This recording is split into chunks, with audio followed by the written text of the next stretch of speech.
আকাশবাণী কলকাতা। স্থানীয় সংবাদ পড়ছি প্রিয়া বিশ্বকর্মা। প্রথমে বিশেষ বিশেষ খবর। সংবিধান অনুযায়ী ভোটার তালিকা প্রস্তুত এবং তা সংশোধন নির্বাচন কমিশনের দায়িত্ব বলে কেন্দ্রীয় স্বরাষ্ট্রমন্ত্রী অমিত শাহ জানিয়েছেন। 2002-এর ভোটার তালিকার সঙ্গে সংযোগবিহীন ভোটারদের পাশাপাশি বাবা মায়ের সঙ্গে বয়সের পার্থক্য অসামঞ্জস্যপূর্ণ এমন ভোটারদেরও শুনানিতে ডাকা হবে বলে নির্বাচন কমিশন জানিয়েছে। রেশন দুর্নীতি, জমি দখল সহ একাধিক মামলায় অভিযুক্ত সন্দেশখালীর বহিষ্কৃত তৃণমূল কংগ্রেস নেতা শেখ শাহজাহানের বিরুদ্ধে সাক্ষ্য দিতে যাওয়ার সময় দুর্ঘটনার কবলে সাক্ষী ভোলানাথ ঘোষ। নিহত তার ছোট ছেলে ও গাড়ির চালক। পরিবারের দাবি এটি একটি সুপরিকল্পিত হত্যা। বিজ্ঞান চর্চার প্রতি তরুণ প্রজন্মের আগ্রহই আগামী দিনে মহাকাশ গবেষণা ক্ষেত্রে দেশকে আরও সাফল্য এনে দেবে বলে ভারতীয় মহাকাশচারী গ্রুপ ক্যাপ্টেন শুভাংশু শুক্লা মন্তব্য করেছেন। মুর্শিদাবাদের ভরতপুরের বিধায়ক হুমায়ুন কবির যে মসজিদ নির্মাণের কাজ শুরু করেছেন তার উপর স্থগিতাদেশের আর্জি জানিয়ে হাইকোর্টে জনস্বার্থ মামলা। নানা অনুষ্ঠানের মধ্যে দিয়ে আজ এ রাজ্যেও আন্তর্জাতিক মানবাধিকার দিবস উদযাপিত হচ্ছে। আসছে বিস্তারিত খবরে। সংবিধান অনুযায়ী ভোটার তালিকা প্রস্তুত এবং তা সংশোধন নির্বাচন কমিশনের দায়িত্ব বলে কেন্দ্রীয় স্বরাষ্ট্রমন্ত্রী অমিত শাহ জানিয়েছেন। লোকসভায় আজ নির্বাচনী সংস্কার নিয়ে আলোচনায় অংশ নিয়ে তিনি বলেন, ভোটার তালিকায় বিশেষ নিবিড় সংশোধনী এসআইআর নিয়ে বিরোধীরা মিথ্যে প্রচার চালাচ্ছে এবং তা দেশ, সরকার ও নির্বাচন কমিশনের ভাবমূর্তিকে ক্ষুণ্ণ করছে। এসআইআর হল প্রকৃতপক্ষে ভোটার তালিকার পরিশোধন। বিরোধীরা এই প্রক্রিয়া নিয়ে দ্বিচারিতা করছে বলেও কেন্দ্রীয় স্বরাষ্ট্রমন্ত্রীর অভিযোগ। তিনি জানান, নির্বাচন কমিশন সরকারের অধীনে কাজ করে না। এসআইআর এর ফলে অনুপ্রবেশকারীদের নাম বাদ পড়বে এবং তাদের ভোট সংখ্যা কমবে বলে বিরোধীরা উদ্বেগে রয়েছে।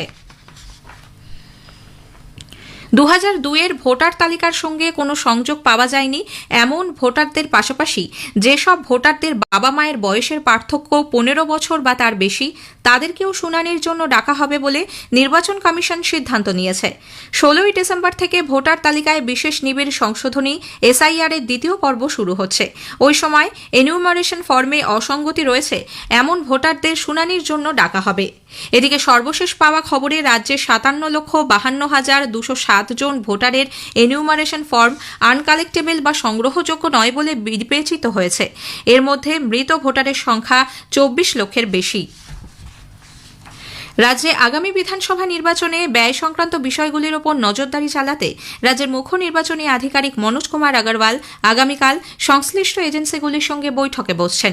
কলকাতার Bengal chamber of commerce and industry BCCI-তে সকাল 11:30টায় ওই বৈঠকে মুখ্য নির্বাচনী আধিকারিকের দপ্তরের অন্যান্য শীর্ষ আধিকারিক সহ রাজ্য পুলিশের ডিজি, কলকাতার নগরপাল, chief postmaster general, West Bengal circle সহ 25টি দপ্তরের ঊর্ধ্বতন কর্তারা উপস্থিত থাকবেন।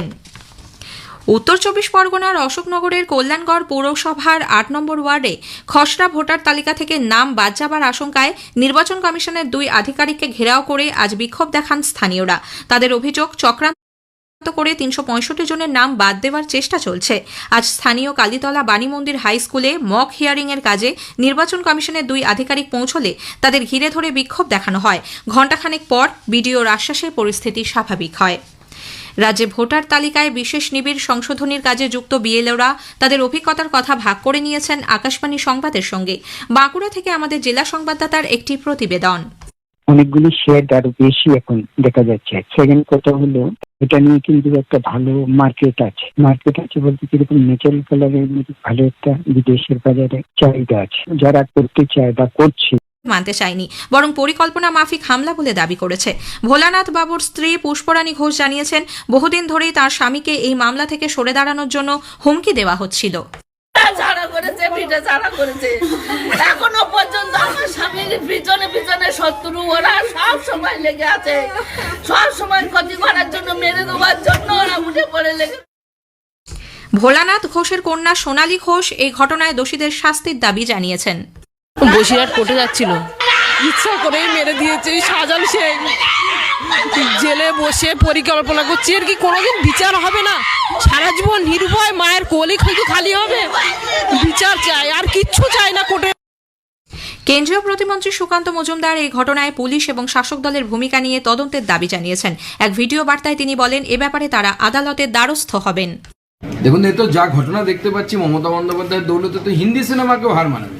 আমরা পুরনো হিন্দি সিনেমা এরকম দেখতাম যে ভিলেন সাক্ষীদেরকে গাড়ি চাপা দিয়ে মেরে দিত, আজকে তো সেই ঘটনা বাংলার রাস্তায় চলে এলো। এর জন্য দায়ী হচ্ছে মমতা বন্দ্যোপাধ্যায়। মূল সাক্ষী যে ভোলা ঘোষ এবং তার পরিবার, তারা যখন কোর্টে সাক্ষ্য দিতে যাচ্ছিলেন তখন যেভাবে তাদেরকে গাড়ি দিয়ে মারা হয়েছে, এবং এই হালিম মোল্লা এবং তার সাথে আরেকজন নজরুল মোল্লা, এরা দুজন গাড়িতে ছিল। পুলিশ বলছে তারা তৃণমূল কংগ্রেসের নেতা শেখ শাহজাহানের একদম কাছের লোক। পুলিশের কাছে ইনফরমেশন ছিল না। পশ্চিমবঙ্গ পুলিশ করছে কি তাহলে?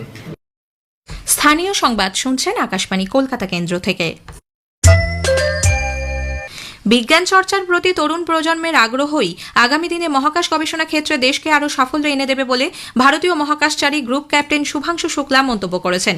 কলকাতার ইন্ডিয়ান সেন্টার ফর স্পেস ফিজিক্সে আজ এক আলোচনা সভায় আন্তর্জাতিক মহাকাশ স্টেশনে থাকাকালীন নিজের অভিজ্ঞতা সকলের সঙ্গে ভাগ করে নেন তিনি। সেখানে শারীরিক ও মানসিক কী পরিবর্তনের মুখোমুখি হতে হয় তাও জানান। মহাকাশ থেকে ভারতকে কেমন দেখতে লাগে তা ভিডিওর মাধ্যমে দেখান তিনি। ইন্টারন্যাশনাল স্পেস সেন্টার থেকে ঘুরে আসা ভারতের একমাত্র মহাকাশচারী captain Shubhanshu Shukla Indian institute for space ফিজিক্সে তার নামাঙ্কিত একটি গ্যালারিরও উদ্বোধন করেন। স্কুল সার্ভিস কমিশনের 2016 সালে চিহ্নিত যোগ্যদের পৃথক ক্যাটাগরি উল্লেখ করে তালিকা প্রকাশের নির্দেশ দিতে অস্বীকার করেছে কলকাতা হাইকোর্ট। নবম দশমের পরীক্ষায় অংশগ্রহণকারী চাকরি প্রার্থীরা আদালতে এই আবেদন জানিয়েছেন।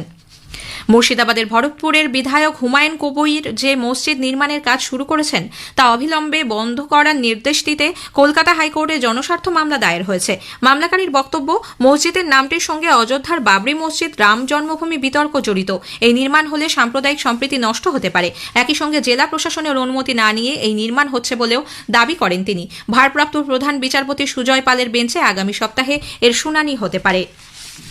নানা অনুষ্ঠানের মধ্যে দিয়ে আজ এ রাজ্যেও আন্তর্জাতিক মানবাধিকার দিবস উদযাপিত হচ্ছে। মানুষের মৌলিক অধিকার সুরক্ষিত করার লক্ষ্যেই দিনটি পালন করা হয়ে থাকে। রাজ্যপাল সিভি আনন্দ বোস এই উপলক্ষে সকলকে শুভেচ্ছা জানিয়েছেন। আন্তর্জাতিক মানবাধিকার দিবসে আজ প্রদেশ কংগ্রেস কার্যালয় বিধান ভবন থেকে উৎকল ভবন পর্যন্ত মিছিল করেন কংগ্রেসের নেতাকর্মীরা। উত্তর 24 পরগনার বিরাটির বাসিন্দা অজিত কুমার দাস শিল্পগুরু 2023 পুরস্কারে সম্মানিত হয়েছেন। কাপড়ের ওপর ভেষজ রং দিয়ে ছবি আঁকেন তিনি। নিজের শিল্পের নাম দিয়েছেন কমলপত্র। 45 বছর ধরে এই কাজের সঙ্গে যুক্ত অজিত কুমার দাস আকাশবাণীর প্রতিনিধি কাশফিন নাহারকে জানিয়েছেন, বিদেশের বাজারেও কাপড়ের ওপর ভেষজ রঙের চাহিদা দিন দিন বাড়ছে। অনেকগুলি শেড আরো বেশি এখন দেখা যাচ্ছে। সেকেন্ড কথা হলো, এটা নিয়ে কিন্তু একটা ভালো মার্কেট আছে বলতে কিরকম ন্যাচারাল কালারের মধ্যে ভালো একটা বিদেশের বাজারে চাহিদা আছে। যারা করতে চায় বা করছে এদের জন্য কিন্তু ভালো একটা দিক এটা। সেই জন্য আমাদের একটা প্রচেষ্টা থাকছে আর কি, যেন আরো কেউ এটাতে আসে, এগিয়ে আসে। উত্তরে বাতাসের গতিবেগ কম থাকায় এবং বাতাসে আর্দ্রতার পরিমাণ বেশি থাকায় আজ কয়েকটি স্থানে ন্যূনতম তাপমাত্রা কিছুটা বেড়েছে। আলিপুরে আজ সর্বনিম্ন তাপমাত্রা রেকর্ড করা হয় 15.8 ডিগ্রি সেলসিয়াস, স্বাভাবিকের থেকে সামান্য কম। সর্বোচ্চ তাপমাত্রা ছিল 25.2 ডিগ্রি সেলসিয়াস, স্বাভাবিকের থেকে 2.5 ডিগ্রি কম।